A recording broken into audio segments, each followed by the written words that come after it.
Bismillahirrahmanirrahim. Assalamualaikum warahmatullahi wabarakatuh.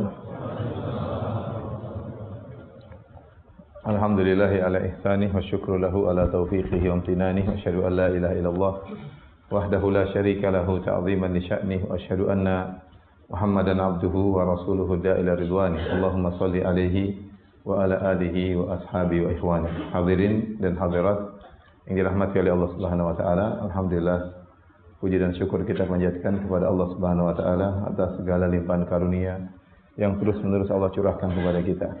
Salawat dan salam semoga tersambungkan selalu kepada junjungan kita Nabi Muhammad sallallahu alaihi wasallam, juga kepada keluarganya serta seluruh sahabat beliau tanpa terkecuali.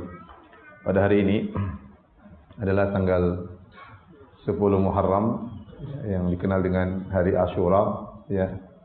Hari istimewa yang disyariatkan bagi kita kaum muslimin untuk berpuasa pada hari tersebut, ya. Barang siapa berpuasa pada hari tersebut akan diampuni dosa-dosanya selama setahun. Dan siapa di antara kita yang tidak ingin diampuni oleh Allah Subhanahu wa taala. Namun di sisi lain pada hari ini juga ada sekelompok yang sesat, yaitu Syiah Rafidhah, yang mereka merayakan hari ini dengan memukul-mukulkan diri mereka dengan rantai atau dengan pedang, dengan besi, ya, sehingga keluar darah dari tubuh mereka. Bahkan anak-anak kecil dari mereka pun dilakukan demikian, ya, dengan alasan bahwasanya mereka ingin merasakan betapa kepedihan yang dialami oleh Al-Husain bin Ali bin Abi Thalib yang wafat pada tanggal 10 Muharram di Karbala. Ini tentunya adalah ritual yang menyimpang dan ritual yang mencemarkan Islam. Seandainya orang-orang kafir melihat ada ritual seperti ini, mereka akan mentertawakan ritual seperti ini. Bagaimana orang-orang non-muslim tertarik dengan Islam kalau Islam modelnya seperti itu. Bukan cuma orang dewasa yang mengumpulkan diri mereka dengan pedang dan besi, bahkan anak kecil pun mereka hadirkan sehingga berlumuran darah, ya. Baik, hadirin dan hadirat yang dirahmati oleh Allah Subhanahu wa taala. Allah Subhanahu wa taala berfirman, "Wa rabbuka yakhluqu ma yasha'u wa yakhtar. Ma kana lahumul khiyara." Dan Rabbmu lah, Rabb engkau lah yang telah menciptakan apa yang Dia kehendaki dan memilih apa yang Dia kehendaki. Allah menciptakan apa yang Allah kehendaki dan Allah memilih apa yang Allah kehendaki. Di antara pilihan Allah Subhanahu wa taala dengan hikmahnya, Allah menjadikan hari Asyura sebagai hari yang bersejarah.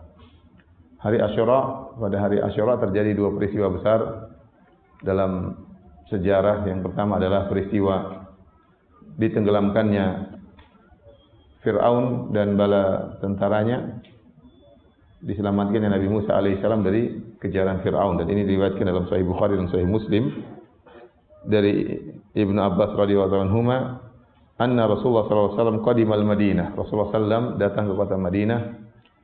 Fawajada al-yahuda siyaman, dan Nabi mendapati orang-orang Yahudi ternyata berpuasa pada hari tersebut, Yaum Asyura, yaitu pada hari Asyura 10 Muharram.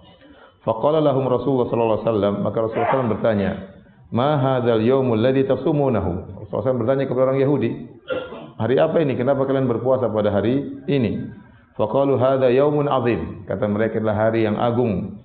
Anjallahu fihi Musa wa qaumahu. Pada hari tersebut atau pada hari ini Allah menyelamatkan Musa dan kaumnya. Wa gharraqa Fir'aun wa qaumahu, dan Allah menenggelamkan Fir'aun dan kaumnya. Fasamahu Musa syukran. Maka Nabi Musa pun bersyukur kepada Allah dengan berpuasa setiap hari Asyura, karena hari tersebut Nabi Musa diselamatkan oleh Allah Subhanahu wa taala. Fanahnu nasumuhu, dan kami pun berpuasa mengikuti Musa, karena orang-orang Yahudi adalah pengikut Nabi Musa, pengakuan mereka. Faqala Rasulullah sallallahu alaihi wasallam, maka Rasulullah sallam bersabda, "Fanahnu ahaqqu wa aula bi Musa minkum." Kami lebih utama, ya, dan lebih berhak untuk mengikuti Musa daripada kalian, ya. Karena orang-orang Yahudi sudah menyelisih syariat Nabi Musa, ya. Ya, kami berlebih utama untuk bersyukur kepada Allah daripada kalian, mengikuti syukurnya Nabi Musa. Fasamahu Rasulullah sallallahu alaihi wasallam wa amara bi siyamihi.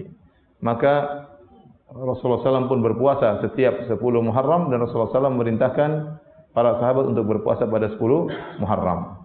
Bahkan sebelum diwajibkannya bulan puasa Ramadan, dulu puasa Muharram hukumnya wajib. Hukumnya wajib. Namun setelah datang puasa bulan Ramadan, maka jadilah puasa Muharram menjadi hukumnya sunnah. Tentunya ini peristiwa besar yang tercatat dalam sejarah ya, dan Allah abadikan juga dalam Al-Quran. Ya. Secara singkat bahwasanya Nabi Musa alaihissalam kemudian tatkala dalam kondisi sangat genting, akhirnya Nabi Musa Allah suruh ya asri bi ibadi, kata Allah berangkatlah engkau pergilah dengan hamba-hambaku meninggalkan kota Mesir. Ya. Waktu Nabi Musa alaihissalam dan seluruh pengikutnya pergi meninggalkan kota Mesir, maka akhirnya diketahui oleh Fir'aun. Maka Fir'aun pun mengumpulkan seluruh pasukannya. Secara singkatnya demikian. Fir'aun pun mengumpulkan seluruh pasukannya. Wuzara'nya, menteri-menterinya, junudnya, pasukan-pasukannya. Semuanya dalam rangka untuk mengejar Musa dan bala tentaranya. Ya. Dengan jumlah yang sangat banyak dibandingkan dengan jumlah Bani Israel yang sedikit. Akhirnya mereka mengejar Nabi Musa dan kaumnya sampai akhirnya tatkala di pagi hari, maka akhirnya pasukan Fir'aun dan bala tentaranya berhasil menyusul Nabi Musa dan kaumnya. Ya. Kemudian Allah abadikan dalam Al-Quran, kata Allah Subhanahu Wa Taala, falamma tara al-jam'ani, qala ashabu Musa inna lamudrakun. Jadi waktu tatkala sudah saling melihat, tapi masih saling berjauhan, tapi sudah saling melihat. Kelihatan kaum Nabi Musa di depan, sementara kaum Fir'aun di belakang. Kemudian di hadapan kaum Nabi Musa ada Laut Merah yang terbentang. Sehingga mereka tidak bisa lewat, mau kemana lagi? Tidak bisa kabur. Sehingga akhirnya sebagian dari pengikut Nabi Musa, ya, dalam sebagian buku tafsir menyebutkan mereka mengejek Nabi Musa. Kata mereka, inna lamudrakun. Wahai Musa, katanya Tuhanmu akan menyelamatkan kita. Inna lamudrakun, kita akan ketangkap. Gimana tidak ketangkap? Sementara di depan kita lautan, di belakang kita pasukan Fir'aun. Kata Nabi Musa, kalla inna ma'i rabbi sayahdin. Kata Nabi Musa dengan penuh keyakinan, sekali-sekali tidak. Allah bersamaku, Rabbku bersamaku, dan Dia akan memberi petunjuk, memberi jalan keluar. Ya. Banyak orang-orang beriman, tatkala dalam kondisi semakin genting, mereka semakin kuat imannya kepada Allah Subhanahu Wa Taala. Ya. Ya. Sebagaimana dalam Al-Quran, walamma ra'al mu'minuna al-ahzaba qalu hadza ma wa'adana Allah wa rasuluhu wa sadaqa Allah wa rasuluhu wa ma zadahum illa imanan wa taslima. Tatkala dalam perang Ahzab, para sahabat ketakutan mendengar berita bahwasanya akan datang 10.000 pasukan akan menyerang kota Madinah. Tatkala mereka melihat pasukan tersebut sudah datang 10.000 orang, apa kata Allah Subhanahu Wa Taala? Walamma ra'al mu'minuna al-ahzaba, tatkala kaum mukminin sudah melihat 10.000 pasukan menyerang kota Madinah, padahal kaum muslimin cuma 2.000 orang, 5 kali lipat. Ya. Qalu hadza ma wa'ada Allah wa rasuluhu. Ini yang telah dijanjikan oleh Allah dan Rasulnya. Wa sadaqallahu wa rasul, dan sungguh benar Allah dan Rasulnya. Wa ma zadahum illa imanan wa taslima. Dan dikepungnya mereka tersebut tidaklah menambah ketakutan kepada mereka, tapi justru menambah keimanan dan pasrah kepada Allah Subhanahu wa Ta'ala. Maka demikian juga Nabi Musa alaihissalam tatkala sudah terkepung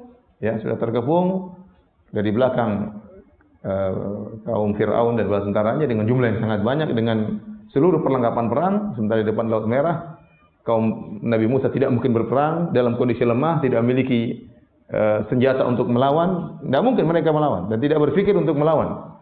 Kalau mereka berpikir untuk melawan, dari awal Nabi Musa sudah menyuruh kaum Bani Israel untuk berjihad, tapi mereka tidak mampu, persenjataan tidak ada.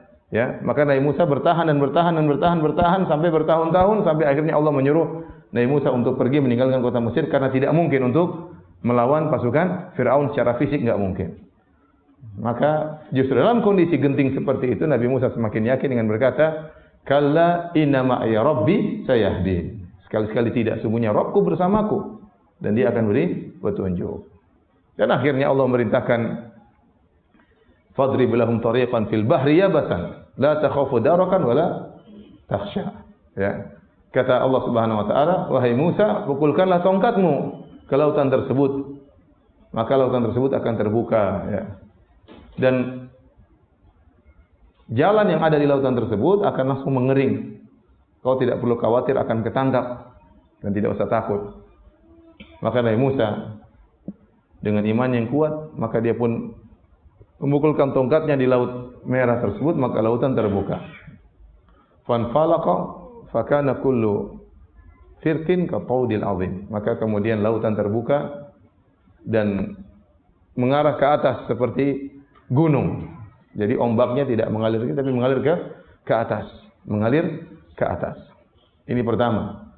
Dan sebenarnya ini semua dari Allah Subhanahu wa taala. Tongkat Nabi Musa enggak ada urusannya. Cuma Allah, kata para ulama, Allah ingin menunjukkan ya bahwasanya mukjizat ini terjadi melalui Nabi Musa. Allah ingin memuliakan Nabi Musa. Sehingga kalau pukulkan tongkatnya, maka kemudian lautan pun mengarah ke atas, mengalir ke atas, ya.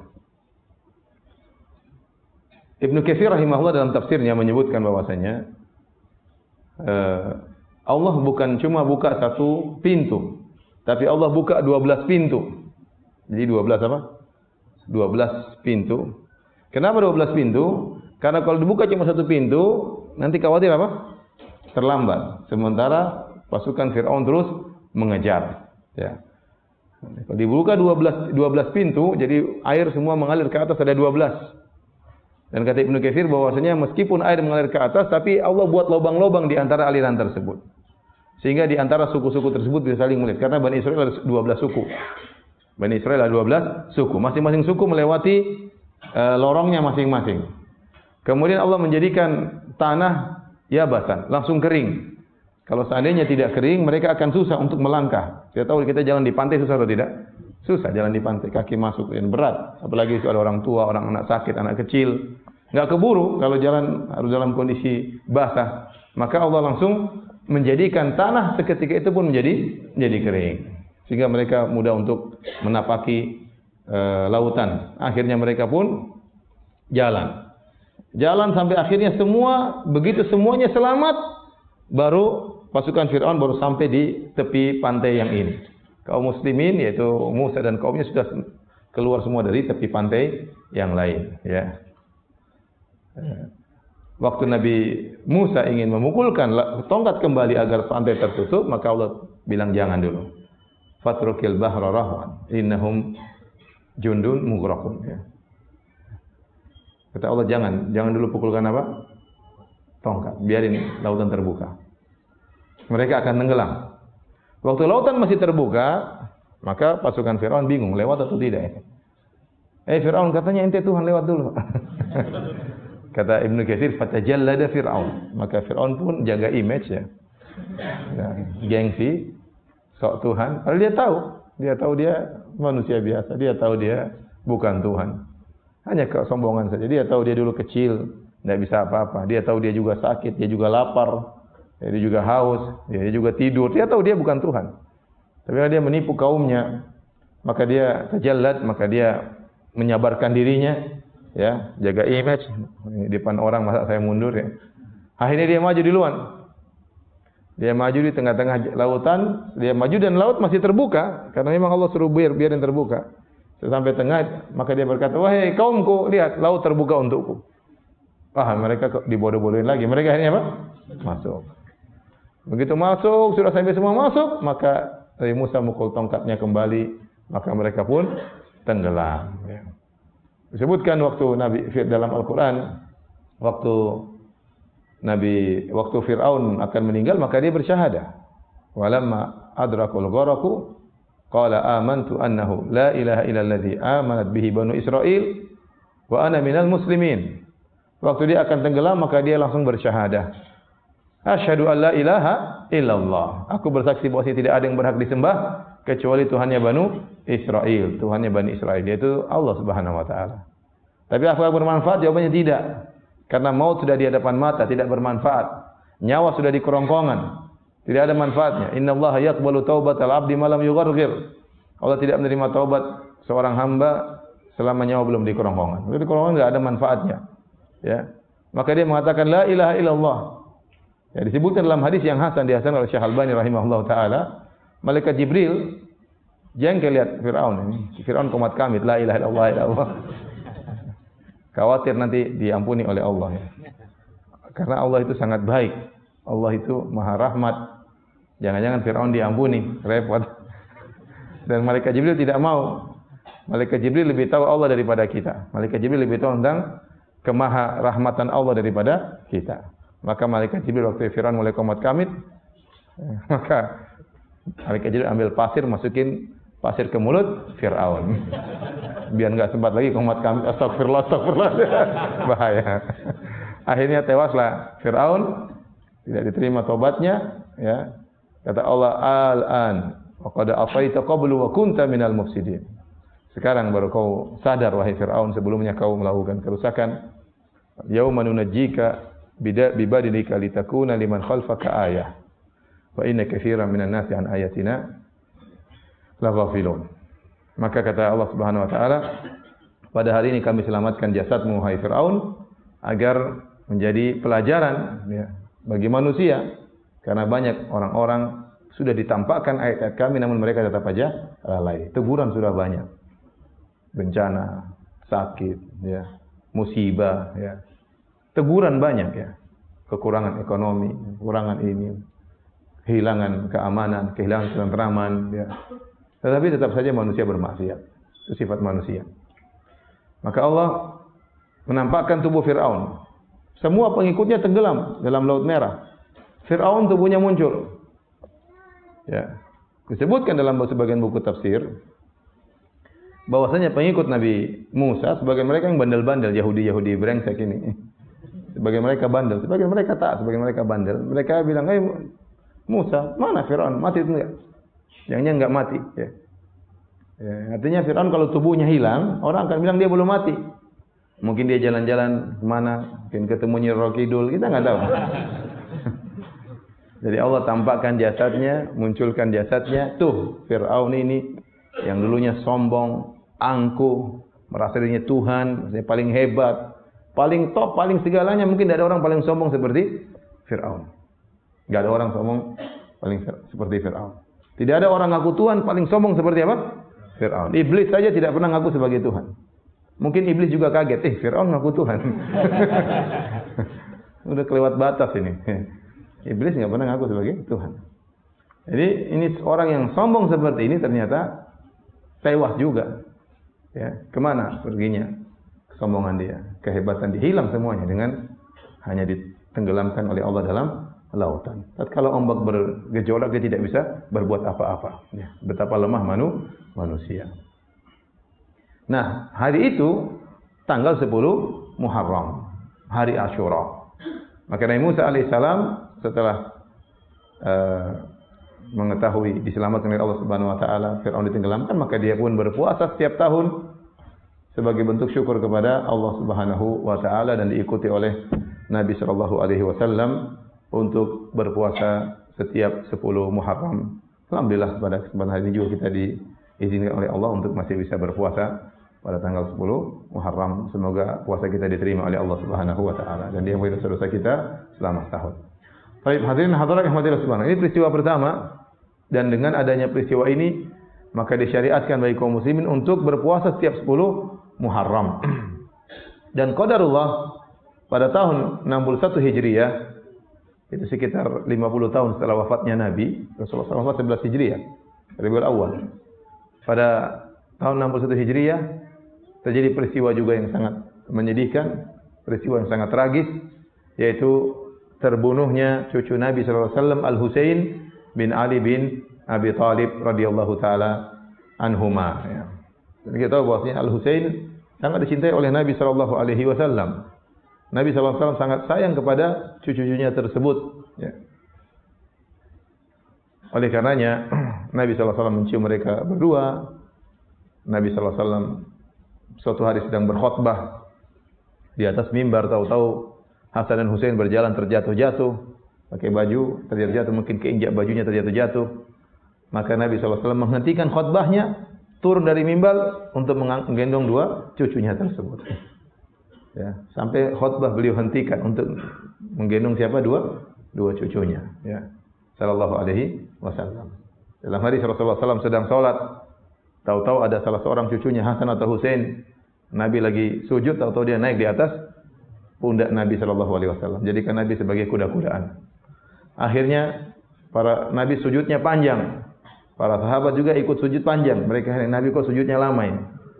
Ya, ada sahabat yang meriwayatkan hadis, dia ngangkat kepala ini kok lama sekali. Oh, ternyata ada cucu Nabi sedang naik di atas pundak Nabi sallallahu alaihi wasallam, Hasan atau Husain. Setelah salat mereka berkata, "Ya Rasulullah, innaka sajadta ya atolta fi sujudika," kama qala. Kata mereka, "Ya Rasulullah, innaka sajadta sajdatan atolta fiha." Kau sujud lama sekali ya Rasulullah. Hal hadatsa syai'an unzila ilaik? Apakah terjadi sesuatu kenapa kau sujud lama sekali? Atau waktu kau sujud wahyu sedang turun? Jangan diganggu, Nabi lagi sujud wahyu turun ya. Sabar. Apakah terjadi sesuatu atau wahyu sedang turun? Maka Nabi SAW mengatakan, kullu dzalika lam yakun. Semua yang kalian persangka itu bukan. Tidak ada wahyu yang turun. Tidak ada juga kejadian sesuatu. Walakin ibni hadza irtahalani. Fakarihtu an u'ajjilahu hatta yaqdiya hajatahu. Tetapi cucuku ini sedang naik aku, kata Nabi SAW. Jadikan aku semacam kudanya atau apa namanya, atau ontanya. Dan aku tidak ingin membuat dia segera turun sampai dia puas, kata Nabi SAW. Kebetulan Hasan dan Husain lama mainnya. Jadi para sahabat ikut jadi korban. Sujudnya juga lama. Ya. Menunjukkan apa? Nabi sangat cinta kepada dua cucunya ini. Ya. Dan Nabi SAW mengatakan, huma royhatana, royhanat ayah. Ya. Kata Nabi SAW, kedua ini adalah royhanahku. Royhanah itu maksudnya tumbuhan yang aromanya harum. Kata para ulama, kenapa Nabi menamakan dua cucunya royhanah? Ya, karena kalau Nabi ketemu dengan dua cucunya ini, Nabi bergembira, senang, ingin ketemu dengan mereka. Kalau Nabi sudah ketemu dengan mereka, baru Nabi berseri-seri. Ibarat kita kalau mencium sesuatu yang harum, kita senang mencium sesuatu yang harum. Ya. Jadi Nabi menamakan mereka berdua sebagai royhanah. Itu harum, disukai oleh Nabi Shallallahu Alaihi Wasallam. Bagaimana tidak? Nabi Shallallahu Alaihi Wasallam tidak punya anak laki-laki. Waktu Nabi menjadi seorang Nabi, anak laki-laki sudah meninggal, tinggal anak perempuannya. Begitu punya dua cucu, maka Nabi sangat sayang kepada keduanya. Ya, Nabi sangat sayang kepada keduanya. Dan Nabi pernah berkata, huma sayyida syababi ahlil jannah. Sungguhnya dua cucuku ini adalah pemimpin para pemuda di surga. Ini dalil bahwasanya keduanya Hasan dan Al-Husain ya dijamin masuk surga. Dan yang paling afdal di antara Hasan dan Husain adalah Hasan. Ya. Dalam hadis yang lain Nabi memuji Hasan secara spesial. Kata Nabi SAW, inna ibni hadza sayyidun. Fala'alla Allah yuslihu bihi baina fi'ataini 'azimataini minal mu'minin. Sungguhnya cucuku ini Hasan adalah pemimpin. Adalah pemimpin dan semoga Allah Subhanahu wa taala dengan sebab dia mendamaikan di antara dua pasukan yang besar di antara kaum muslimin yang bersengketa, dan itu terjadi pada tahun sebelum tahun Amul Jamaah. Ya. Tahun persatuan. Hadirin dan hadirat yang dirahmati oleh Allah Subhanahu wa taala. Adapun peristiwa terbunuhnya Al-Husain radhiyallahu taala anhu yang kita semua sedih akan peristiwa tersebut, maka saya akan ceritakan secara singkat tentang terjadinya peristiwa tersebut. Baik. Khalifah yang pertama siapa? Abu Bakar radhiyallahu anhu. Abu Bakar meninggal dunia. Kemudian siapa yang diangkat? Umar. Abu Bakar menunjuk siapa? Umar. Waktu Rasulullah SAW meninggal, terjadi kesepakatan para sahabat untuk mengangkat Abu Bakar. Waktu Abu Bakar akan meninggal, Abu Bakar menunjuk siapa? Umar. Waktu Umar ditikam oleh Abu Lu'lu'al Majusi, dia akan meninggal, maka dia pun kumpulkan 6 orang dan dia keluarkan Sa'id bin Zaid, dan Ibnu Umar juga tidak dimasukkan, itu kerabatnya. Maka dia pilih 6 orang yang tidak ada kerabatnya sama sekali. Disuruh musyawarah, salah satu di antara mereka harus jadi khalifah. Ternyata siapa? Utsman radhiyallahu ta'ala. Waktu Utsman terbunuh oleh orang Khawarij, dikepung dari berbagai macam kabilah.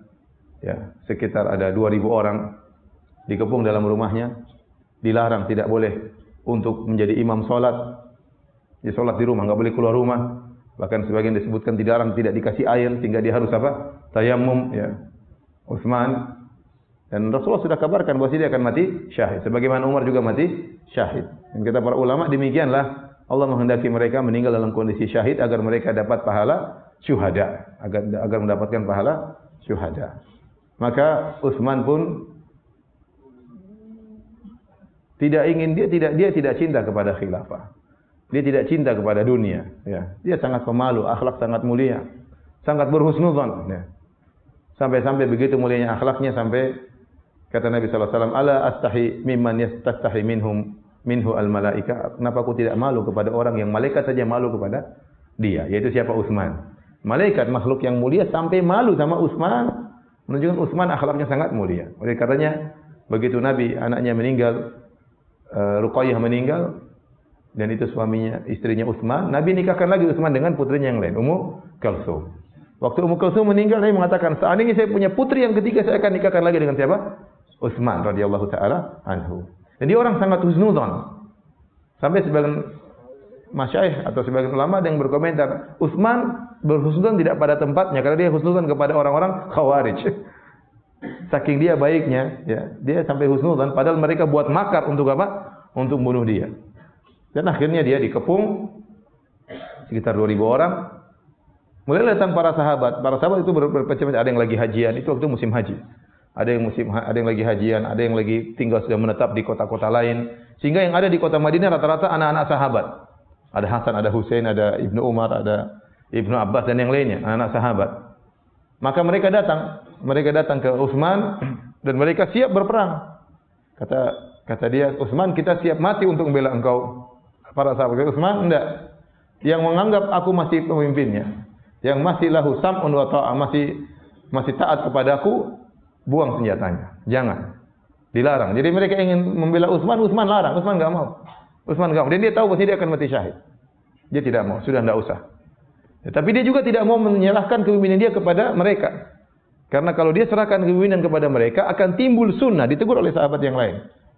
Saya lupa Ibnu Abbas atau yang lainnya. Wahai Utsman, jangan kau serahkan kepimpinanmu. Kalau kau serahkan, ini akan menjadi sunnah yang berlanjut. Kebiasaan. Setiap ada orang tidak suka terhadap pemimpin yang baru, akan dibunuh kemudian diambil. Akan dibunuh dan direbut. Dan ini berbahaya. Maka Utsman tetap mempertahankan, dia tidak mau menyerahkan. Bukan dia karena cinta kepada kepemimpinan. Tidak. Dia tahu dia bakalan mati. Dan dia mungkin mau serahkan, gampang bagi dia. Tapi dia khawatir ini menjadi sesuatu sunnah. Sampai ditegur oleh sahabat, apakah kau akan melepaskan kepimpinan yang Allah telah mengamanahkan kepada engkau? Sehingga kalau kau lepaskan akan menjadi sunnah yang berjalan. Setiap ada orang tidak suka dengan pemimpinnya, akan dibunuh dan direbut. Dan ini akan berbahaya bagi kaum muslimin. Dan akan terjadi banyak pertumpahan darah. Akhirnya Utsman tidak mau ini bertahan.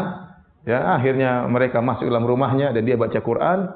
Ya, dan dia dibunuh dalam kondisi lagi baca Quran. Ya. Dan darahnya jatuh di mushaf yang dia sedang baca, sehingga dia pun mati dalam kondisi mati syahid. Taib. Setelah itu Utsman radhiyallahu anhu meninggal dunia, maka para sahabat membaiat siapa? Ali bin Abi Thalib radhiyallahu taala anhu. Nah, terjadi penuntutan dari kubu Muawiyah yang ada di negeri Syam. Mereka belum mau membaiat Ali, bukan mereka tidak mengakui Ali sebagai pemimpin, tidak. Tapi mereka tidak mau membaiat Ali, mereka tunda. Kata mereka, tunggu dulu. Kami adalah wali-wali Utsman. Kami dari kabilah Utsman. Maka kami berhak menuntut para pembunuh Utsman. Tangkap mereka dulu, baru kami akan baiat engkau, wahai Ali bin Abi Thalib. Tapi kondisinya waktu itu sangat sulit. Ali bin Abi Thalib radhiyallahu anhu ingin stabilitas keamanan berjalan dulu. Ya. Karena kalau Ali bin Abi Thalib memulai kekhilafahannya dengan menangkapi orang-orang yang bunuh Utsman, susah. Karena yang bunuh Utsman dari berbagai macam kabilah, susah. Harus nangkap ini bisa jadi keributan kedua, bisa jadi pemberontakan yang kedua. Maka Ali bin Abi Thalib tidak bisa menjalankan tuntutan kubu Muawiyah yang ingin agar pembunuh Utsman tertangkap terlebih dahulu. Akhirnya terjadi fitnah, tetapi para ulama mengatakan kebenaran lebih berada pada pihak Ali bin Abi Thalib daripada pihak Muawiyah. Karena Ali bin Abi Thalib memandang kemaslahatan Ya, bukannya dia takut, tidak, tapi dia melihat kondisi belum stabil. Nanti kalau kondisi stabil baru kemudian dia muhakamah, baru kemudian ditangkapi satu persatu, ya. Ya. Sampai akhirnya Ali bin Abi Thalib kemudian meninggal dunia, dibunuh oleh Abdurrahman bin Muljim tatkala pergi salat subuh atau pulang salat subuh, ditikam di kepalanya, kemudian meninggal dunia, dibunuh oleh seorang Khawarij. Dan itu juga kata para ulama, Allah menghendaki agar Ali bin Abi Thalib mati syahid. Setelah Ali bin Abi Thalib meninggal dunia, maka orang-orang mengangkat Al-Hasan bin Ali bin Abi Thalib untuk menjadi khalifah. Dan perseteruan masih terjadi antara kubu Al-Hasan dengan siapa? Muawiyah. Oleh karena tatkala dua pasukan sudah berkumpul, Al-Hasan bin Ali bin Abi Thalib, seorang cucu Nabi yang sangat mulia, dan dia tidak cinta dengan dunia. Dia tidak rakus dengan kepemimpinan, hanya orang nunjuk dia, diangkat dia menjadi seorang pemimpin. Maka dia pun mengalah dan dia menyerahkan tampuk kepemimpinan kepada Muawiyah.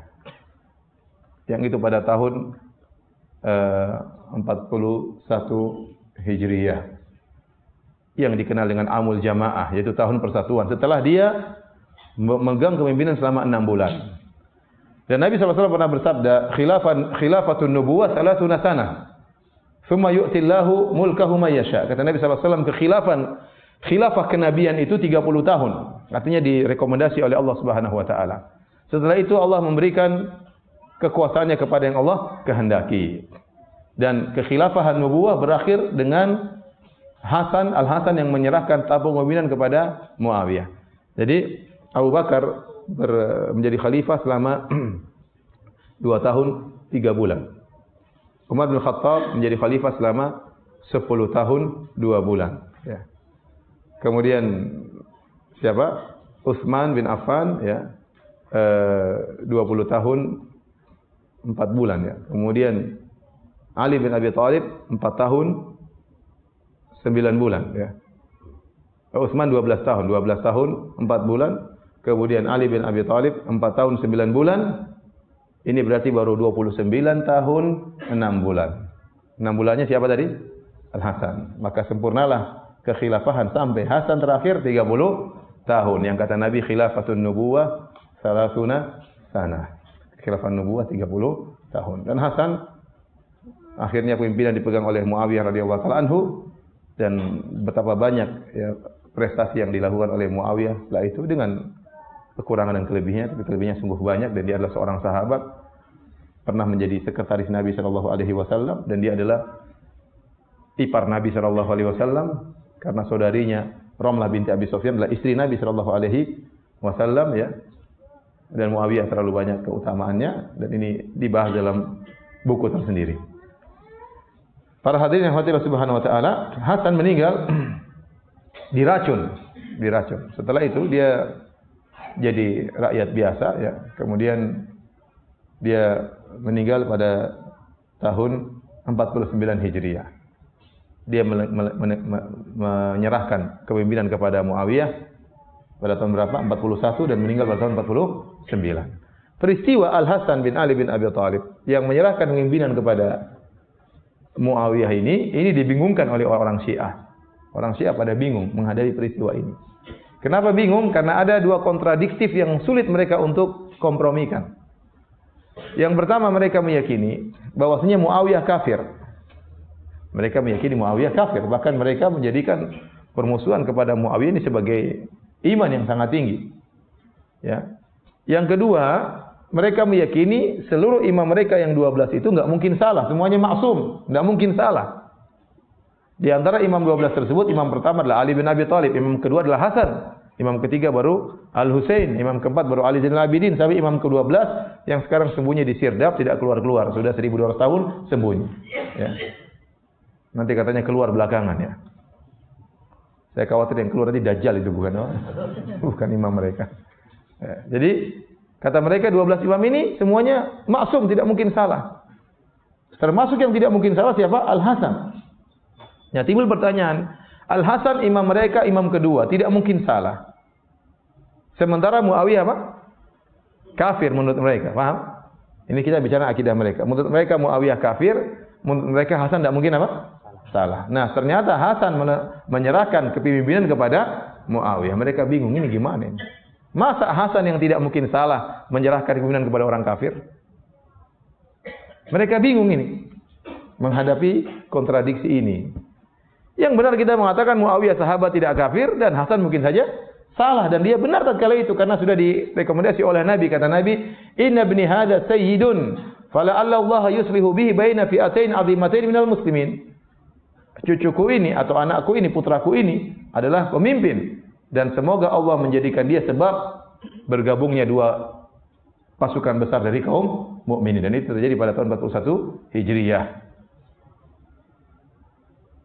Baik hadirin dan hadirat yang dirahmati Allah Subhanahu wa taala, ini saya hanya singgung tentang bagaimana akidah Syiah yang bingung untuk kita terapkan dalam peristiwa ini ya.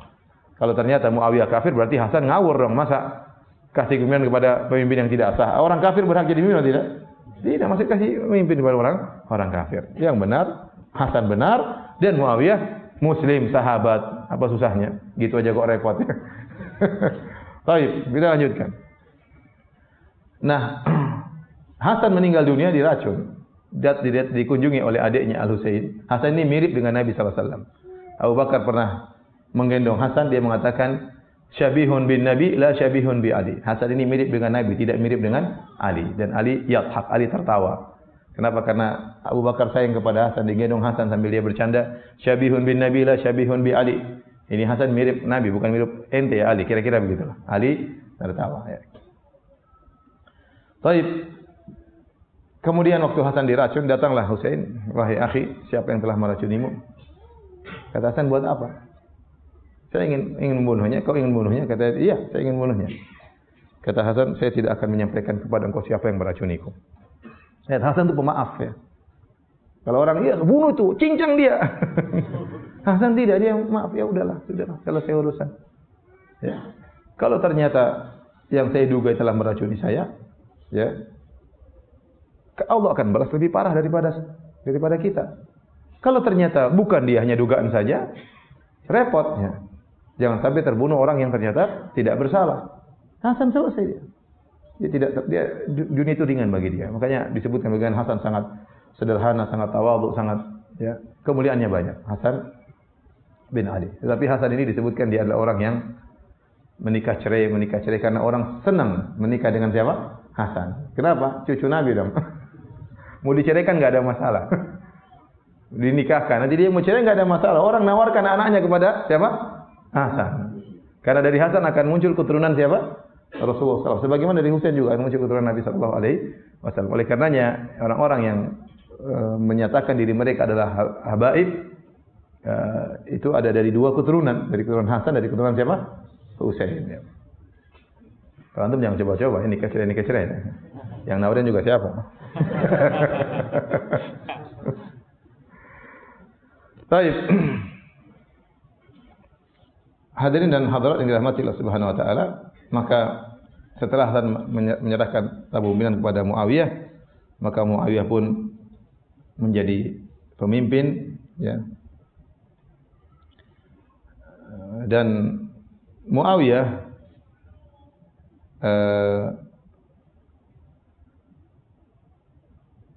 semasa hidupnya pada tahun 56 Muawiyah dia masih hidup. Dia menyerahkan atau menunjuk atau menyuruh orang-orang untuk membaiat putranya Yazid bin Muawiyah.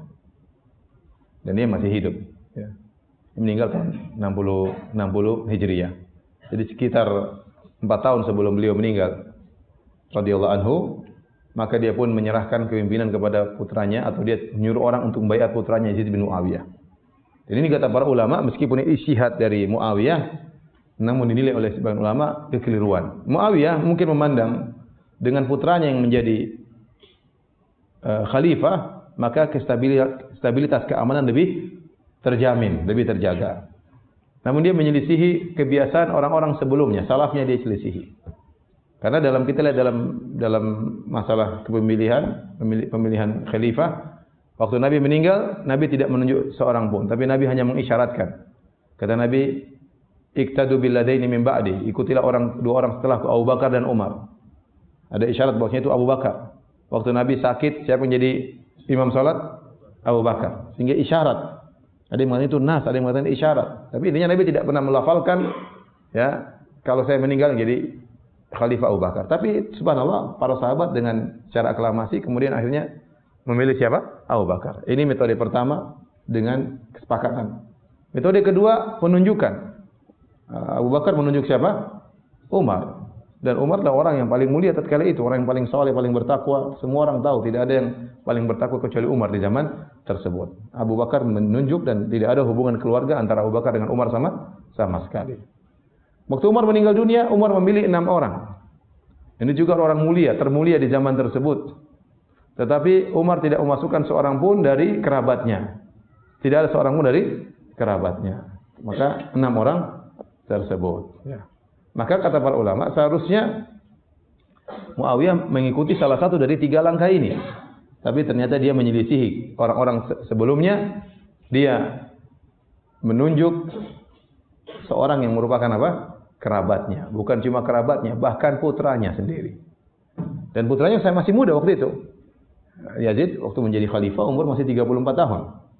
Sementara ada sahabat-sahabat yang lebih mulia, Ibnu Umar, ada Ibnu Abbas, ada Abdullah bin Amr bin As, ada Abdullah bin Zubair, ada sahabat-sahabat mulia yang mereka dikenal orang-orang alim, dikenal orang bertakwa. Tapi tadi para ulama sebenarnya mengatakan Muawiyah berjihad, dia memandang ini yang terbaik bagi umat Islam tatkala itu, maka dia milih Yazid, ya, bin Muawiyah. Ya, saya mungkin isyaratkan bahwasanya Muawiyah radhiyallahu anhu, ya, banyak keutamaannya dalam hadis-hadis, ya. Tapi panjang lebar, maka intinya jangan sampai kita kemudian mencela Muawiyah karena Muawiyah banyak keutamaannya. Dan kita tahu bahwasanya para sahabat. Baik, kita lanjutkan para hadirin dan hadirat yang rahmatillah subhanahu wa taala. Jadi para ulama memandang bahwasanya waktu Yazid diangkat menjadi khalifah, maka itu sah, secara sah dia sah, tetapi yang lebih utama harusnya selain beliau, selain Yazid bin Muawiyah. Ini ijtihad Muawiyah.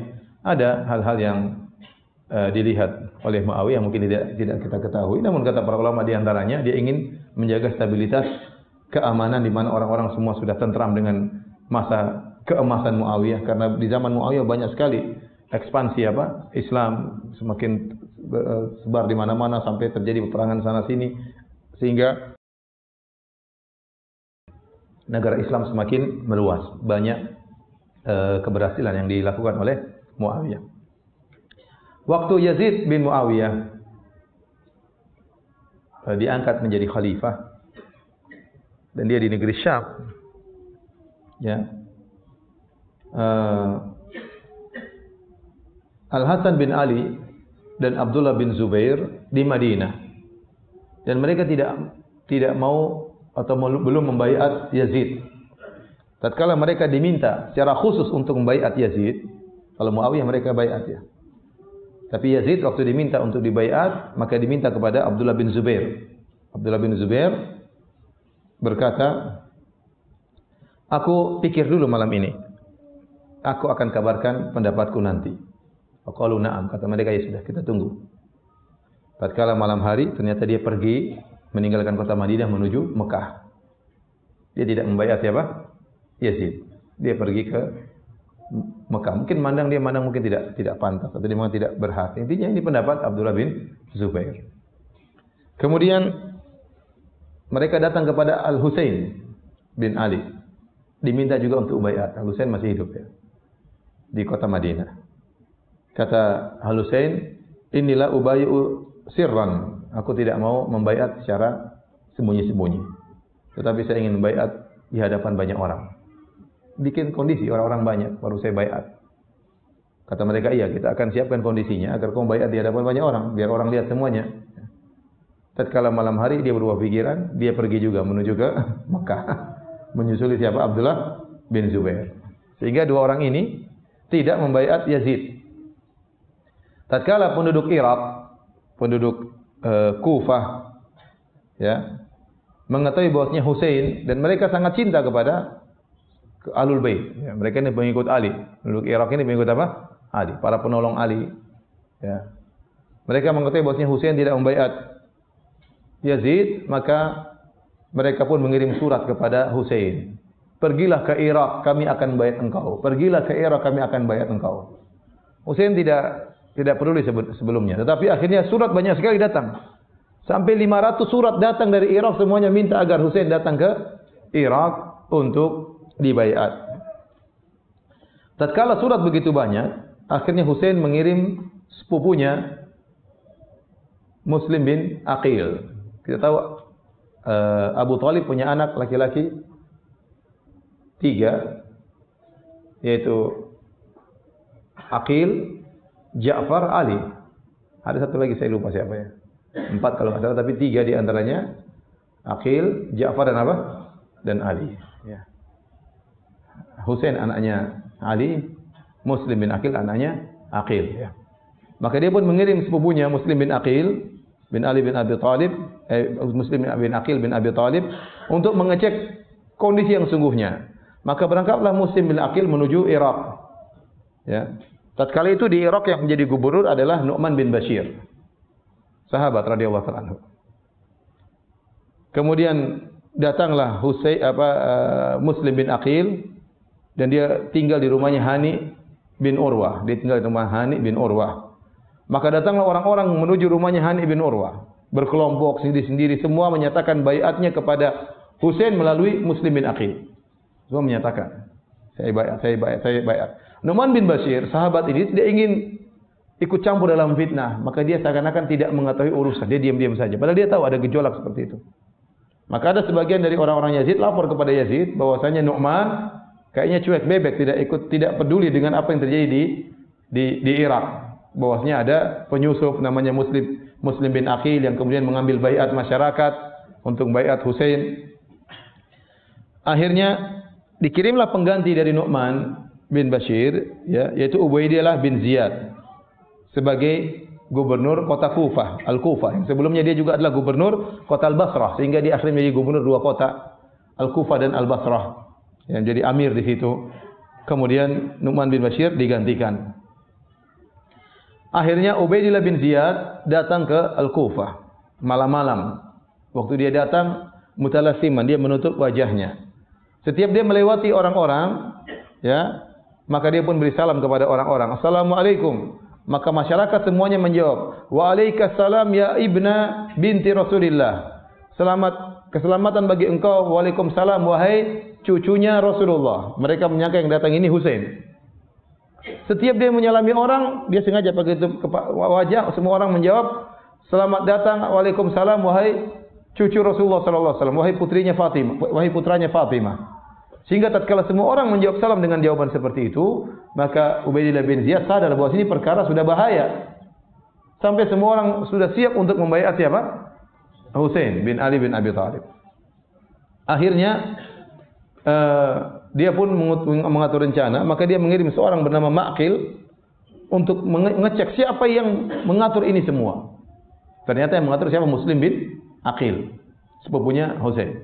Maka orang ini menyamar seakan-akan dia seorang datang dari Hims, ya, dari negeri Syam, kemudian membawa 3.000 dinar untuk membantu Al-Husain. Maka kemudian dia bertanya, siapa saya mau menyerahkan bantuan ini, siapa, di mana bagaimana saya bisa bantu Al-Husain? Artinya ditunjukkan, kalau kau ingin bantu Husain, pergilah ke Muslim bin Aqil. Muslim bin Aqil di mana? Dia di rumahnya Hani bin Urwah. Akhirnya dia datang, kemudian dia kasih duit. Setiap hari dia datang, orang tidak curiga, padahal ini adalah mata-matanya siapa? Ubaidillah bin Ziyad. Sampai akhirnya, satkala Muslim bin Aqil sudah memandang perkaranya sudah aman, ya, maka Muslim bin Aqil kirim surat kepada Al-Husain. Wahai Husain, datanglah. Semua orang ingin baiat engkau di Irak, di Kufah. Datanglah. Ya, maka Husain pun keluar di hari Tarwiyah, tanggal 8 Dzulhijjah. Berangkat dengan seluruh keluarganya. Di situ ada 18 Ahlul Bait atau 19 Ahlul Bait dari kalangan laki-laki. Kemudian dengan 72 pasukan berkuda. Dia bawa istrinya, bawa anak-anaknya. Maka dia pun berangkat meninggalkan kota Mekah menuju ke Irak agar dibaiat oleh orang-orang di Irak. Akhirnya gara-gara mata-mata ini, Ma'qil ini, akhirnya ketahuanlah, ya, Hani bin Urwah dipanggil, ditangkap oleh Ubaidillah bin Ziyad. Karena semua rencana dilaksanakan di rumahnya Hani bin Urwah. Kemudian dipanggillah Hani bin Urwah. Ditanya, mana Muslim bin Aqil? Kata Hani, la adri, saya tidak tahu. Tatkala dia memang saya tidak tahu, maka didatangkanlah mata-mata tersebut. Kau kenal orang ini enggak? Akhirnya dia sadar bahwa selama ini mereka ditipu. Orang yang pura bawa bantuan 3.000 dinar ini ternyata anak buahnya siapa? Ubaidillah bin Ziyad. Akhirnya ditanya, di mana Muslim bin Aqil? Kata Hani bin Urwah, kalau seandainya Muslim bin Aqil berada di kakiku, aku tidak akan kabarkan kepada engkau. Akhirnya dia dipukul dan dipenjara. Tatkala Muslim bin Aqil mendengar bahwasanya Hani bin Urwah telah ditangkap, maka dia pun mengumpulkan orang-orang yang membaiat di Husain berjumlah 4.000. Ya, kemudian mereka datang 4.000 orang, kemudian mereka mengepung istananya Ubaidillah bin Ziyad, dipimpin oleh Muslim bin Aqil. Dikepunglah istana Ubaidillah bin Ziyad. Ubaidillah bin Ziyad dia pintar, maka dia memanggil pemimpin-pemimpin dari orang-orang Kufah. Kata dia, biarkan pasukan yang Muslim bin Aqil untuk meninggalkan Muslim bin Aqil. Bagaimana caranya? Bagaimana caranya mereka bisa meninggalkan Muslim bin Aqil? Akhirnya, kalau tidak, nanti akan datang tentara dari negeri Syam akan membasmi kalian. Ditakut-takuti oleh Ubaidillah bin Ziyad. Hanya mereka penakut, orang-orang Irak ini. Mereka penakut, akhirnya mulailah pemimpin kabilah mengatakan, ayo, jangan kalian sama Muslim bin Aqil, sama saya saja, nanti bahaya, akan datang pasukan. Akhirnya mulai satu kabilah, bawa kabilahnya. Datang lagi amir kabilah yang lain, kepala suku, bawa lagi. Akhirnya dari 4.000 berkurang. Ada seorang ibu, anaknya, ngapain di sini, ikut sini. Akhirnya anaknya diambil. Ini suaminya diambil, ini diambil. Subhanallah, tinggal 30 orang. Dari 4.000 tinggal berapa? 30 orang. Tatkala matahari terbenam, semuanya sudah tidak ada. Tinggal Muslim bin Aqil sendirian. Semuanya berkhianat. Yang tadinya katanya mau rela mati demi Husain, membela Husain, semuanya meninggalkan, tinggal dia sendiri. Semuanya berkhianat, takut. Dunia yang mereka pikirkan. Tinggal Muslim bin Aqil sendirian. Maka dia pun bingung kemana dia hendak pergi. Maka dia berjalan di kota Kufah. Kemudian dia kehausan. Akhirnya dia mengetuk pintu.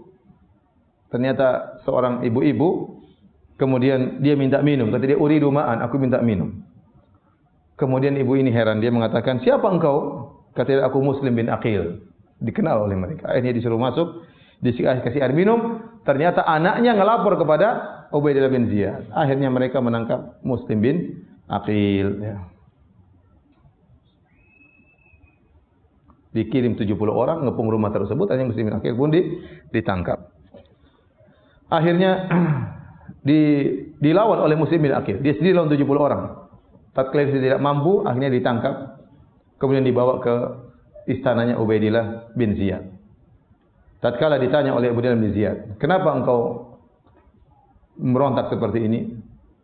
Ya, bukankah engkau telah membaiat Yazid? Kata dia, tidak. Kami membaiat Al-Husain bin Ali. Ya. Kata Ubaidillah bin Ziyad, aku akan bunuhmu. Kata Muslim bin Aqil, biarkan saya berwasiat sebelum saya meninggal dunia. Maka dia melihat orang di sekelilingnya, ternyata kata Ubaidillah bin Ziyad, silakan kau berwasiat. Dia melihat orang sekelilingnya, dia ketemu dengan orang namanya Umar bin Sa'ad bin Abi Waqqas. Kata dia, wahai Umar bin Sa'ad, engkau adalah orang yang paling dekat denganku secara kekerabatan. Kemarilah, aku akan beri wasiat kepadamu.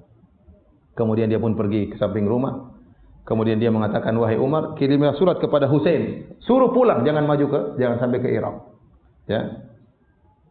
Sungguhnya penduduk kota Kufah, penduduk Irak telah menipunya.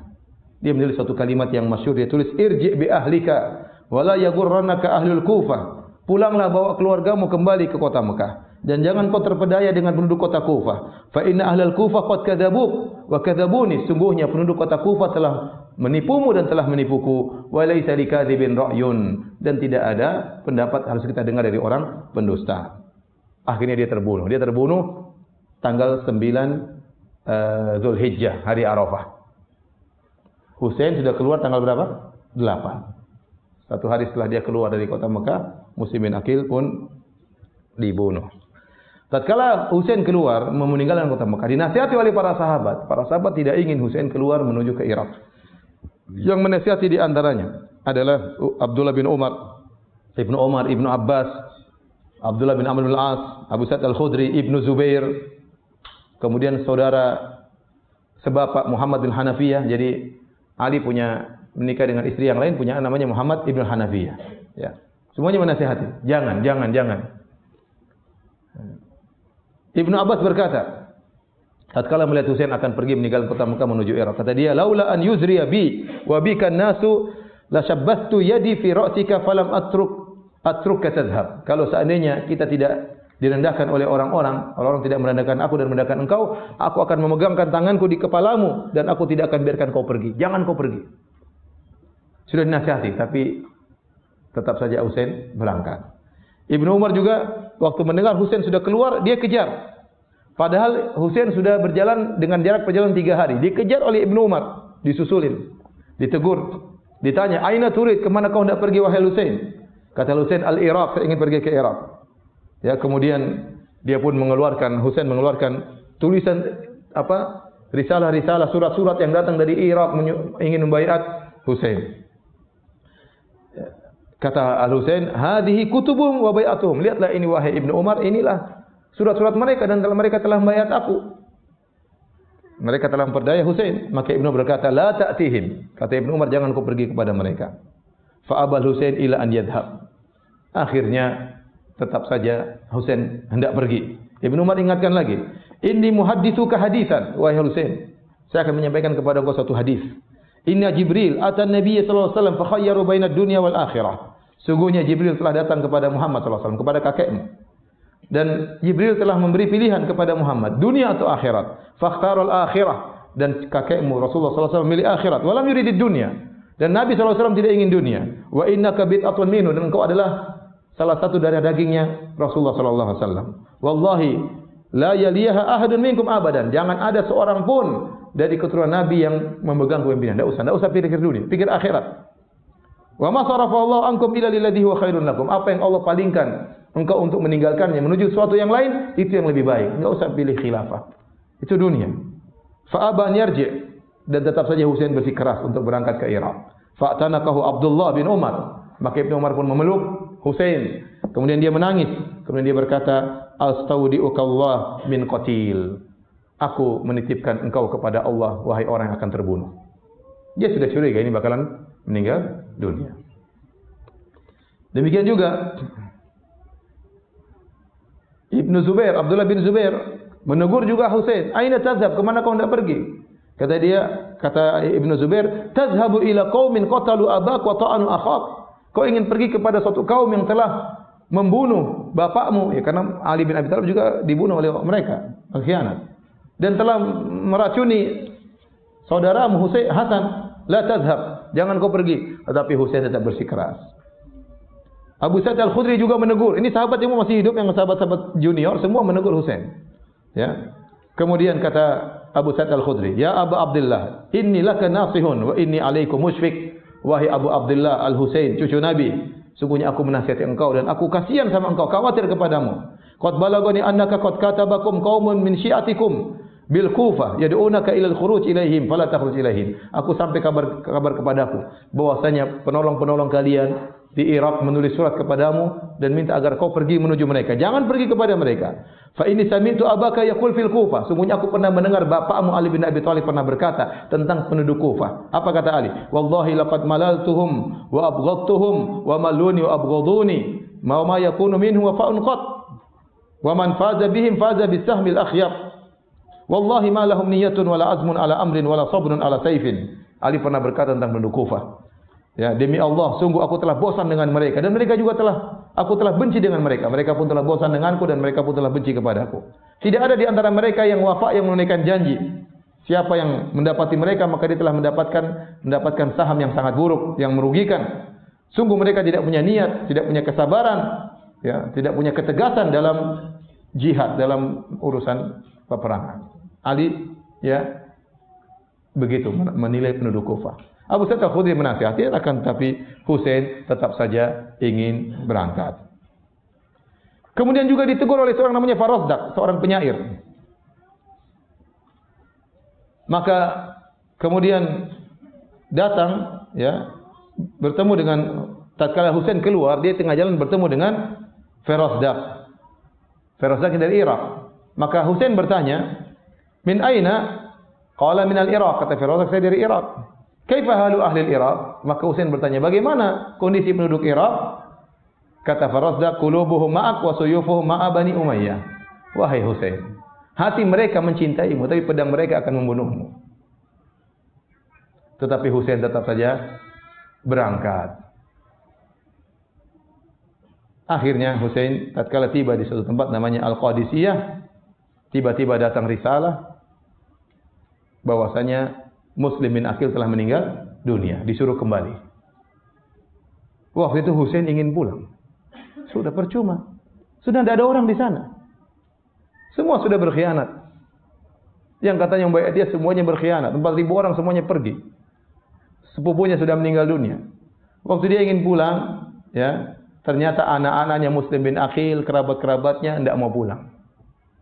Kata mereka, "La wallahi la narji hatta na'khudhu bi tha'ri abina." Kata anak-anak Muslim bin Aqil, kami tidak akan kembali sampai kami menuntut balas atas darah ayah kami yang tertumpah. Maka akhirnya Husain mengalah dengan mereka, karena akhirnya Husain pun tetap berjalan menuju ke negeri Irak. Abdullah bin Ziyad mengirim Ubaidillah bin Ziyad mengirim seorang bernama Al-Hur bin Yazid At-Tamimi. Al-Hur bin Yazid At-Tamimi membawa 1.000 pasukan untuk mencegah Husain jangan sampai menuju Irak. Maka akhirnya Husain dicegat oleh Al-Hur bin Yazid At-Tamimi. Maka Al-Hur berkata dengan penuh penghormatan, "Ila aina ya ibna binti Rasulillah?" Hendak ke mana kau pergi, wahai putra dari putrinya Rasulullah sallallahu alaihi wasallam? Qala ila al-Iraq. Kata Husain, saya akan menuju Irak. Maka Al-Hur berkata bin Yazid Tamimi, "Sungguhnya aku perintahkan engkau untuk kau kembali, ya, dan agar Allah tidak menjadikan aku bermasalah dengan engkau. Kembalilah dari mana kau datang, atau pergilah ke negeri Syam. Di sana ada Yazid, ya, dan jangan pergi ke Kufah." Kata Al-Hur, dua pilihan, balik ke Mekah, tidak usah ke Irak, atau pergi ke Syam. Saya tidak ingin punya masalah sama engkau, engkau cucunya Nabi. Masalah kalau sama saya ini masalah besar. Saya tidak ingin punya masalah sama engkau. Kemudian kata Husain, "Ibta'id anni sakilatka ummuk." Pinggir dari aku, minggir. Jangan halangi aku. Celaka ibu. Ya, ibumu akan kehilangan engkau. Pergi engkau. Maka kemudian kata Hur bin Yazid waktu disuruh minggir, kata Hur, "Wallahi law qalaha ghairuka minal Arab laqtasastu minhu wa min ummihi." Kalau seandainya yang mengucapkan tadi bukan engkau, seandainya kalau yang mengucapkan selain engkau, tentu sudah aku balas. Ya. Tapi yang mengucapkan siapa? Cucu Nabi sallallahu alaihi wasallam. Walakin mada aqul, bagaimana saya mau balas? Sementara engkau adalah ibumu adalah sayyidatu nisa'il alamin. Ibumu adalah pemimpin seluruh wanita di bumi ini. Fatimah radhiyallahu taala anha. Akhirnya Hur tidak bisa mencegah siapa? Husain. Husain berjalan terus sampailah di suatu tempat namanya Karbala.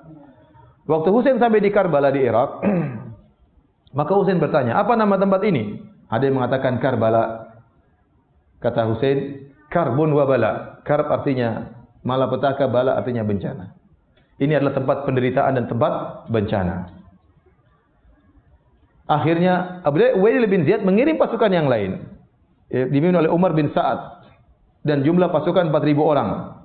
Kemudian dia pun menyampaikan kepada Al-Husain agar, ya, pergi bersama dia menuju Ubaidillah bin Ziyad. Husain tidak mau. Saya ke sana bukan untuk menuju Ubaidillah bin Ziyad. Ya. Akhirnya tatkala mereka maksa, akhirnya Husain berkata kepada Umar bin Sa'ad, "Saya menyuruh kau pilih dari salah satu dari 3 pilihan." "Apa itu pilihannya?" Kata Umar bin Sa'ad. Kata Husain, "Biarkan saya kembali ke Mekah." Ini pertama. Yang kedua, biarkan saya pergi ke perbatasan kaum muslimin. Biarkan saya pergi, sudah, saya pergi begitu saja. Kembali ke Mekah atau pergi begitu saja. Yang ketiga, biarkan saya pergi ke Yazid, ke Syam. Ini menunjukkan Husain menghormati Yazid. Maka dia berapa kali dia mengatakan, "Saya akan kembali ke Yazid." Ya. Biarkan saya ketiga salah satunya, kembali ke Mekah atau pergi ke perbatasan kaum muslimin, atau saya kembali ke Yazid dan aku akan meletakkan tanganku di atas tangannya di negeri Syam. Adapun Ubaidillah bin Ziyad tidak. Jengkel Ubaidillah bin Ziyad yang membunuh siapa? Muslim bin Aqil. Kata Umar, dan dia menghormati Husain, dia mengatakan, "Taib, saya akan kirim permintaanmu kepada Ubaidillah bin Ziyad." Karena dia utusan Ubaidillah bin Ziyad. Waktu sampai hal ini kepada Ubaidillah bin Ziyad, ya, bahwasanya Husain memilih 3 pilihan, salah satu dari 3 pilihan, maka di sisi Ubaidillah bin Ziyad ada seorang bernama Syamr bin Dzil Jaushan. Syamr bin Dzil Jaushan. Ini provokator. Dia termasuk orang-orang dekatnya Ubaidillah bin Ziyad. Maka dia berkata, demi Allah, sampai dia tunduk kepada hukum Ubaidillah bin Ziyad. Jangan dengar pilihan dia. Engkau paksa dia ikut aturan. Akhirnya Ubaidillah bin Ziyad dengan kesombongannya mengatakan, ya, suruh dia ikut aturanku. Saya tidak mau pilihan dia. Akhirnya sampailah kepada Husain bin Ali bin Abi Thalib, ya. Bahkan dikirim Syamr bin Dzil Jaushan datang juga menemui Husain. Tinggal, ya, pilihan satu, ikut kepada Ubaidillah bin Ziyad. Tidak ada 3 pilihan tadi. Akhirnya Husain pun tidak mau. Tidak mau. Aku tidak akan tunduk kepada aturannya Ubaidillah bin Ziyad selama-lamanya. Tidak mau. Akhirnya mereka mulai, ya, menyerang Ubaidillah, menyerang siapa? Al-Husain bin Ali bin Abi Thalib.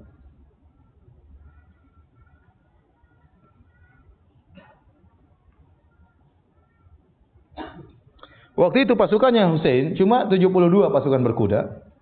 Adapun pasukan Kufah 4.000 sama 1.000 jadi berapa? 5.000.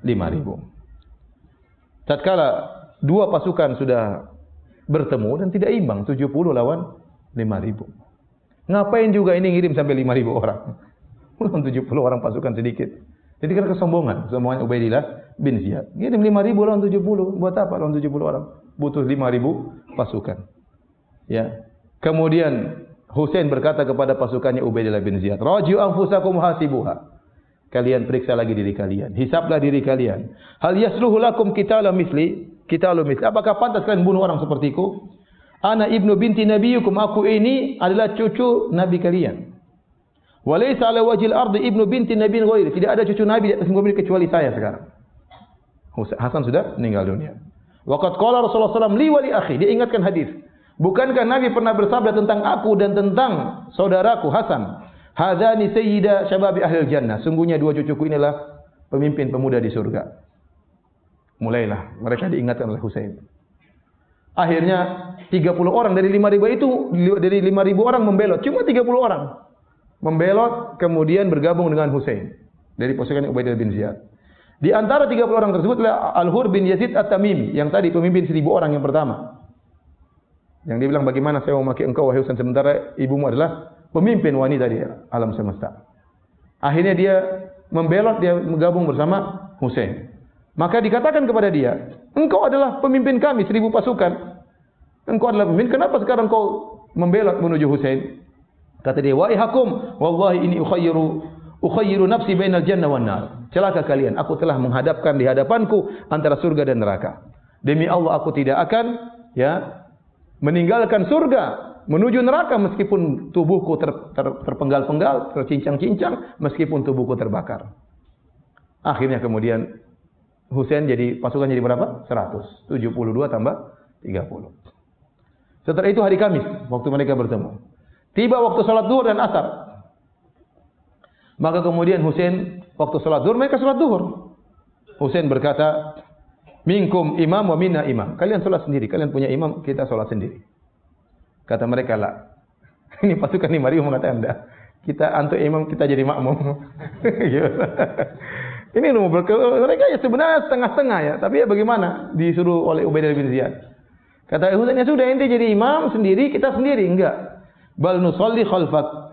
Kami salat di belakang. Akhirnya Husain jadi imam. Ini imam mau dibunuh sama mereka. Imam zuhur dan salat asar. Setelah salat zuhur, salat asar, kemudian Husain duduk, ya. Kemudian dia memegang pedangnya. Kemudian dia sempat tidur sebentar. Tiba-tiba datang sekelompok orang maju menuju Husain. Husain bilang, coba cek siapa mereka itu. Ada apa? Akhirnya sebagian dari utusan Husain ketemu dengan mereka, bertanya, ya, 20 orang, sekitar 20 orang utusan Husain bertemu dengan mereka. Apa yang kalian kehendaki? Akhirnya mereka berkata, imma an yanzila ala hukmi Ubaidillah wa imma an yuqatil. Cuma 2 pilihan.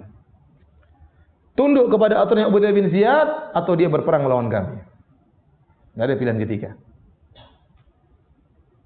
Kemudian kata 20 utusan Husain, itu akan kami sampaikan kepada Al-Husain. Lalu mereka balik kepada Husain, mereka kabarkan. Cuma dua, tunduk atau perang. Husain berkata kepada 20 orang ini, sampaikan kepada mereka, amhiluna hadhil lailah wa ghadan nukhbirukum hatta usalli li rabbi fa inni uhibbu an usalli rabbi tabaraka wa taala. Sampaikan kepada mereka, beri aku tangguh malam ini. Besok saya akan kabarkan keputusannya. Sungguhnya saya ingin salat malam pada malam ini, ya. Tabaraka wa taala. Aku ingin sujud kepada Allah Subhanahu wa taala. Maka pada malam hari itu, malam Jumat, Husain pun salat. Kemudian orang-orang yang bersama dia juga salat. Dia beristighfar, berdoa kepada Allah.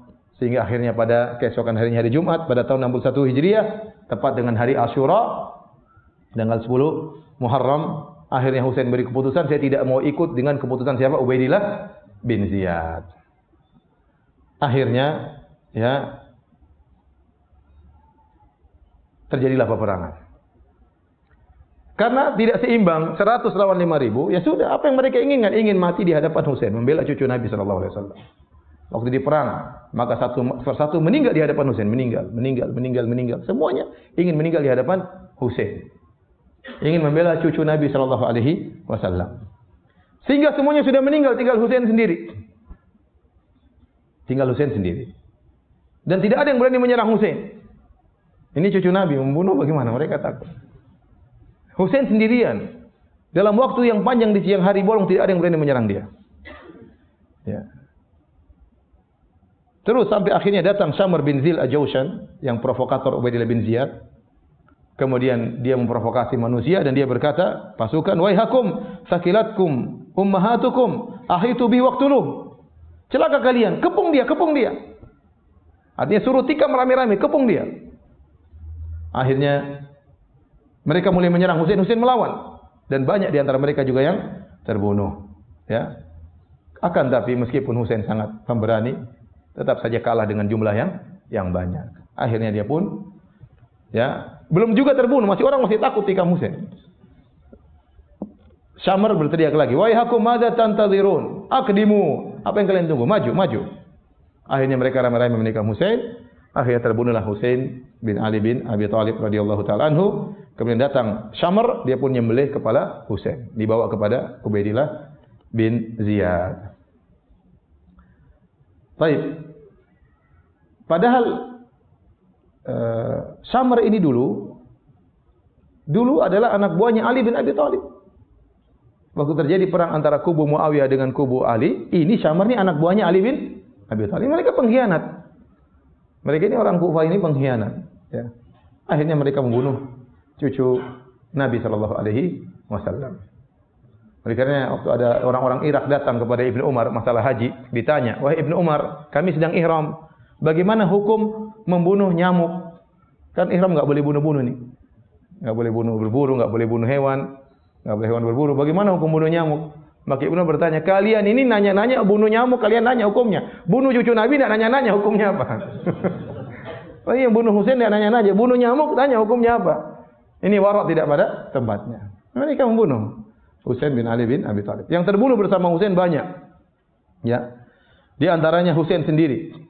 Kemudian Ja'far, wal Abbas, wa Abu Bakar, wa Muhammad, wa Utsman. Ini anak-anaknya Ali yang lain. Ada Husain, sisanya anak Ali ada Ja'far bin Ali, ada Al-Abbas bin Ali, ada Abu Bakar bin Ali, ada Muhammad bin Ali, ada Utsman bin Ali. Ya. Di antara nama-namanya anaknya Ali ada Abu Bakar, ada Utsman. Ya. Kemudian anak-anak Husain juga terbunuh. Di antaranya Abdullah, kemudian Ali. Adapun Ali Zainal Abidin sakit begitu. Dia tidak dibunuh. Ya. Kemudian di antara anaknya Hasan yang terbunuh Abdullah wal Qasim Abu Bakar, ini juga dibunuh. Kemudian anaknya Aqil Ja'far, wa Abdullah wa Abdurrahman, Abdullah bin Muslim bin Aqil, wa Muslim bin Aqil terbunuh di sebelumnya. Dan di antara anak-anak Abdullah bin Ja'far, Aun wa Muhammad, 18 orang laki-laki semuanya dari Ahlul Bait, dibunuh pada hari tersebut bersama Al-Husain bin Ali bin Abi Thalib radhiyallahu taala anhu. Waktu hari meninggalnya Husain dibunuh, Ibnu Abbas di Mekah. Ibnu Abbas melihat dalam mimpi, kata dia, "Ra'aitu Nabi sallallahu alaihi wasallam fil manami bi nisfin nahari, asyada akbar ma'ahu qaruratun fiha damun yaltaqituhu." Ibnu Abbas bermimpi. Dan dia di Mekah. Dia berkata, "Ya, aku melihat dalam mimpiku Nabi di siang hari bolong dalam kondisi asyad akbar, rambut semerawut penuh dengan debu. Dan dia membawa sebuah gelas, ya, di situ ada darah yang dia kumpulkan. Nabi kumpulkan darah tersebut dalam gelas tersebut. Qultu, kata Ibnu Abbas, ya Rasulullah, ma hadha? Apa ini wahai Rasulullah? Qala damul Husain wa ashabihi lam azal atatabba'uhu mundhul yaum. Ini adalah darahnya Husain dan pengikutnya. Aku masih terus mengumpulkan darah-darah tersebut. Kata Ammar, perawi hadis, kami pun mengingat hal tersebut dan kami dapati ternyata Husain terbunuh pada hari yang disebut oleh Ibnu Abbas. Karena Ibnu Abbas kalau bermimpi dengan ketemu Nabi, dia tahu sifat-sifat Nabi. Dan kata Nabi, man ra'ani fil manami faqad ra'ani. Barang siapa yang melihatku dalam mimpi, maka sungguh dia telah melihatku. Baik, hadirin dan hadirat Allah Subhanahu wa taala, intinya inilah kisah terbunuhnya dengan kezaliman Al-Husain bin Ali bin Abi Thalib, ya. Dan kemudian timbul berbagai macam perselisihan pendapat. Intinya yang bunuh adalah Ubaidillah bin Ziyad, dan Ubaidillah bin Ziyad akhirnya terbunuh oleh Al-Mukhtar bin Ubaidillah As-Saqafi, ya. Kemudian membuat pasukan namanya pasukan Taubat, akhirnya membunuh Ubaidillah bin Ziyad, ya. Dan dia disiksa di dunia sebelum di akhirat. Waktu dia datangkan kepala Husain di hadapan dia sempat masukkan masukkan kayu di mulut Husain. Diejek Husain. Ada sahabat yang tegur waktu itu. Kata dia, tahukah yang kau masukkan itu? Itu pernah dicium oleh Nabi sallallahu alaihi wasallam. Akhirnya dia disiksa oleh Allah di dunia sebelum di akhirat. Ya.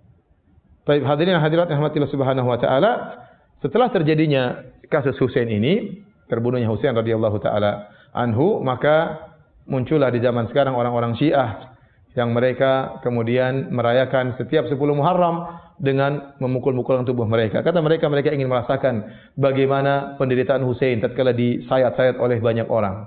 Dan tatkala itu mereka katakan juga mereka ingin tahu bagaimana rasa hausnya Husain tatkala dia sedang tersiksa. Ya, tentunya ini tidak dibenarkan. Kita semua sedih dengan wafatnya Al-Husain, cucu Nabi sallallahu alaihi wasallam, dibunuh dengan kezaliman. Tapi bukan begitu cara kita mengungkapkan kesedihan kita. Kata Nabi sallallahu alaihi wasallam, "Laisa minna man darabal khududa wa syaqqal juyuba wa da'a bi da'wal jahiliyah." Bukan dari golongan kami seorang terkena musibah lantas merobek-robek bajunya, kemudian menampar-nampar pipinya. Ini berarti orang tidak menerima apa?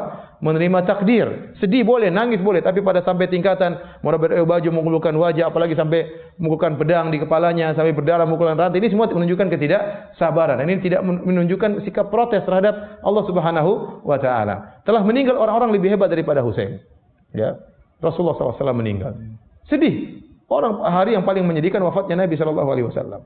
Telah meninggal Umar bin Khattab, ditikam. Ya.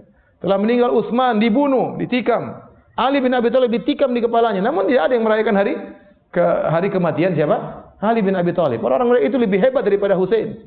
Hasan kakaknya Ali lebih hebat daripada Husain. Itu pun tidak ada orang merayakan kematian Hasan. Adapun kata mereka, kami ingin merasakan bagaimana pedihnya Husain waktu disayat oleh pedang. Ya, kita bilang sudah kalau gitu pas rayakan pula hari kematian Hasan. Makan racun sedikit biar tahu bagaimana orang kalau diracuni, ya. Ya benar seperti itu, ya. Bukankah Hasan meninggal diracun? Ya, kalau ente ingin merayakan, mana lebih mulia Hasan atau Husain? Lebih mulia Hasan. Ya, kalau orang ingin merayakan kematian Hasan, ya udah makan racun sedikit-sedikit, ya. Biar tahu bagaimana orang diracuni. Ini semua tidak benar. Dan gara-gara kejadian ini juga mereka akhirnya menjadikan Karbala sebagai tanah suci yang paling mulia. Kenapa? Karena Husain meninggal di kota Karbala. Sehingga mereka mengatakan barang siapa yang menziarahi kuburan Husain sama dengan 20 haji atau 20 umrah. Ngawur, ya. Terus mereka mengatakan Karbala tanah haram. Tanah haram lebih luas daripada tanah haram Mekah. Kata mereka kalau bukan karena Karbala, Mekah enggak ada nilainya. Mekah itu bernilai gara-gara apa? Karbala. Ngawur mereka. Ya. Ngawur, ya. Ya. Mereka sehingga lebih afdal ke Karbala daripada haji dan umrah. Ini keyakinan mereka. Ya. Ini adalah tidak benar, ya. Tidak benar. Bagaimana Karbala kemudian diagungkan gara-gara Husain meninggal di situ, ya. Husain saja waktu datang ke tanah Karbala, apa yang dia ucapkan? Karbun wa bala. Dia enggak suka. Ini penderitaan, seakan-akan ada terjadi sesuatu. Penderitaan dan bencana. Dia bilang demikian, karbun wa bala. Dia tidak suka dengan kondisi akan ada firasat sekarang ini ada tempatnya kebinasaan, tempatnya bencana, ya. Bukan malah diagungkan. Ya, kita tahu tanah haram di Islam cuma berapa? Cuma 2, Mekah dan Madinah. Bahkan Masjidil Aqsa juga bukan tanah haram. Oleh karena orang yang mengatakan bahwasanya Masjidil Aqsa Tsalitsul Haramain, tanah haram yang ketiga, itu pernyataan yang salah. Tanah haram cuma dua, Mekah dan Madinah. Meskipun di Masjidil Aqsa ibadah juga salat dilipat gandakan, tapi dia bukan tanah haram. Ini ada orang bikin tanah haram yang ketiga itu di Karbala ya. Seharusnya ya tanah tersebut tidak jadi tanah haram. Bahkan hal tersebut menjadikan kesedihan karena mengingatkan Husain pernah dibunuh di situ, dan tidak gara-gara dia terbunuh di situ kemudian dijadikan tanah haram, ya, tanah Karbala menjadi tanah haram. Ini enggak benar ya. Berarti kalau seandainya Husain meninggal di Bekasi jadi tanah haram. Ya benar, dari mana dalilnya menjadi tanah haram? Terus mereka mengatakan barang siapa mengambil tanah Karbala maka akan dapat ini, dapat obat dan macam-macamnya ya. Kenapa? Karena tanah tersebut kontak langsung dengan badannya Husain. Ini semua khurafat. Tidak ada dalilnya. Sampai saya pernah lihat di YouTube ada orang untuk menunjukkan keutamaan tanah Karbala. Dia ambil tanah Karbala, terus dia pakai buka buah headphone. Jadi seperti tangan, tidak usah pakai. Jadi kalau kita kan bisa begini ya. Dia pakai tanah Karbala. Lihat tanah ini, tanah yang lain nggak bisa. Ya, dia bilang lihat tanah Karbala sakti bisa begini. Ada yang bantah dari Saudi, pakai korma dari Saudi. Ini korma juga bisa. Ini orang kalau sholat sekarang buat tanah Karbala. Kalau sholat dipakai sujud di tanah Karbala. Itu mereka bawa, kadang mereka jahit di sajadah mereka. Sebagian kawan-kawan kadang-kadang iseng, anak-anak jami, anak-anak Universitas Madinah. Lihat orang Syiah mau sujud, batunya ditendang sama mereka. Jadi harus gitu ya. Dibantah oleh para ulama. Kalau kau memang ingin sujud di atas batu Karbala, harusnya bukan cuma di sini saja. Di sini juga pasang batu, sama kan kita diperintahkan sujud di atas 7 tulang. Harusnya 7 tulang semuanya siapa? Tanah Karbala. Tapi enggak ada yang melakukannya. Dan lebih aneh lagi, saya pernah lihat orang Syiah salat samping saya. Dia salat, dia duduk. Kalau kita orang dalam kondisi duduk, kalau pingin sujud ya paling tidak apa namanya? Itu miring gini. Kalau memang tidak bisa sujud. Dia waktu mau sujud dia pintar sekali. Itu tanah Karbala tempel gini. Subhana rabbiyal a'la. Ada jadi itu kan enggak tanah Karbala yang disuruh sujud ke jidatnya. Ya, aneh-aneh mereka ya. Sebagian ulama mengatakan apa yang mereka lakukan mirip dengan orang-orang Nasara yang menjadikan salib sebagai benda yang sangat mulia karena disitulah Nabi Isa disiksa menurut keyakinan mereka. Sama, tanah Karbala jadi mulia gara-gara di situ Husain disiksa.